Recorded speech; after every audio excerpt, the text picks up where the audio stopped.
بسم اللہ الرحمن الرحیم نحمدہ ونصلی ونسلم علی رسولہ الکریم۔ صحیح مسلم شریف کے اندر امام مسلم علیہ رحمت نے حدیث نمبر 2654 پر ایک باب نقل فرمایا، ترجمۃ الباب، جو 340 نمبر باب ہے ترجمۃ الباب، جس کا عنوان امام مسلم علیہ رحمت نے لکھا کہ باب استحباب صوم 6 ایام من شوال اتباعا لرمضان، یعنی رمضان شریف کے بعد شوال کے 6 روزوں کی فضیلت، اور شوال کے 6 روزوں کی فضیلت کے حوالے سے امام مسلم علیہ رحمت نے حضرت سیدنا ابو ایوب انصاری رضی اللہ تعالی عنہ سے ایک مرفوع حدیث پاک نقل فرمائی ہے جناب رسول کریم صلی اللہ علیہ وسلم کے حوالے سے، اور امام مسلم اس کو سند سے نقل کرتے ہوئے فرماتے ہیں کہ ان ابی ایوب الانصاری رضی اللہ تعالی عنہ انہ حدثہ، کہ حضرت سیدنا ابو ایوب انصاری رضی اللہ تعالی عنہ بیان کرتے ہیں کہ رسول کریم صلی اللہ علیہ وسلم نے فرمایا ان رسول اللہ صلی اللہ علیہ وسلم قال من صام رمضان ثم اتبع 6 من الشوال، من صام رمضان ثم اتبع 6 من شوال کان صیام الدہر او کما قال صلی اللہ علیہ وسلم، کہ رسول کریم صلی اللہ علیہ وسلم نے ارشاد فرمایا جس شخص نے رمضان شریف کے روزے رکھے اور پھر اس کے بعد شوال کے 6 روزے رکھے تو یہ ہمیشہ روزے رکھنے کے مثل ہے، یعنی پورے سال کے روزے رکھنے کا ثواب اللہ رب العالمین اسے عطا فرماتا ہے جو شوال کے 6 روزے رکھتا ہے۔ سب سے پہلا اس حوالے سے ایک مسئلہ تو یہ سمجھ لیا جائے، رمضان شریف گزرا ہے تو رمضان شریف میں ہماری عادت یہ ہوتی ہے کہ بعض لوگوں کی اب تو ختم ہو گئی،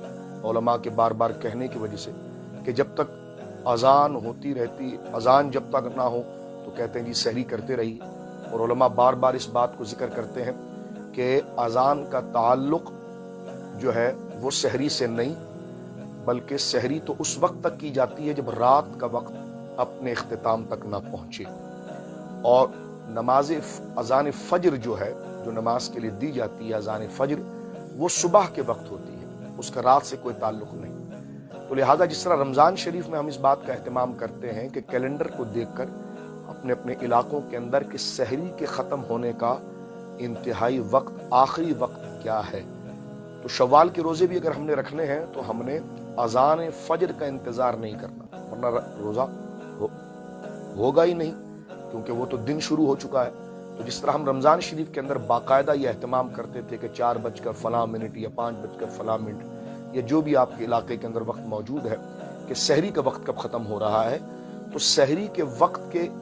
لحاظ کرتے ہوئے آپ نے شوال کے روزوں کو مکمل کرنا ہے، جو اگر آپ فضیلت کرنا چاہتے ہیں۔ ایک مسئلہ تو یہ بڑا احتیاطی ہے، اس کو سماعت اور اس کو یاد کرنا ضروری ہے۔ دوسری بات یہ کہ جس طرح ابھی حدیث شریف ہم نے پڑھنے کا شرف پایا، حضرت ابو ایوب انصاری رضی اللہ تعالیٰ عنہ کہتے ہیں کہ رسول کریم نے فرمایا صلی اللہ علیہ وسلم کہ جو شوال کے 6 روزے رکھے گا تو وہ ایسے جیسے اس نے پورے سال کے روزے رکھا۔ اب اس میں علماء کے کئی اقوال ہیں کہ یہ جو روزے رکھے گا، عوام پوچھتی ہے کہ یہ روزے کیا متصل رکھنا ہے، یعنی ایک ساتھ 1 2 3 4 رکھنا ہے، 6 رکھنا ہے، یا اس کو پورے شوال کے مہینے کے اندر ہم متفرق الگ الگ رکھ سکتے ہیں؟ تو اس پر ہمارے علماء یہ فرماتے ہیں کہ دیکھیے شوال کی پہلی تاریخ کو تو روزہ نہیں رکھا جا سکتا، کیونکہ وہ تو عید الفطر ہے، اور اس کو اس لیے ہماری کتابوں کے اندر مکروہ تحریمی کا قول آتا ہے کہ جس نے شوال کے روزے متصل رکھے، ایک ساتھ رکھے، وہ مکروہ تحریمی ہے۔ اس کا مطلب یہ کہ جس نے عید کے دن روزے، یعنی شوال کے روزے کو شروع عید کے دن سے کر دیا، یعنی ظاہر سی بات ہے کہ عید الفطر جو ہم مناتے ہیں وہ شوال کی پہلی تاریخ کو مناتے ہیں، اور شوال کے 6 روزے ہم نے رکھنے ہیں، تو اگر کسی نے عید کے دن روزہ رکھا یہ تو ناجائز و حرام ہے۔ تو جن علماء نے یہ کہا کہ 6 روزے متصل رکھنا جو ہے وہ مکروہ تحریمی ہے، اس سے مراد یہ کہ جس نے عید کے دن سے روزہ شروع کیا، لیکن جس نے عید کے دن روزہ نہ رکھا بلکہ افطار کیا، اور اللہ رب العالمین کی طرف سے وہ کھانے پینے اور محبت اور خوشی کا دن ہے، اس کو اس نے منایا، اور عید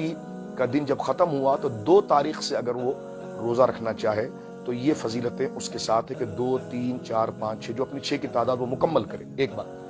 دوسری بات اس میں آخر میں یہ ہے کہ آیا کہ 2 شوال سے اگر ہم یہ روزہ رکھتے ہیں تو اب آیا کنٹینیو رکھنا ہے،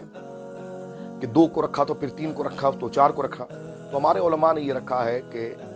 اس میں یہ لکھا ہے کہ 2 کو آپ ایک روزہ رکھ لیجیے،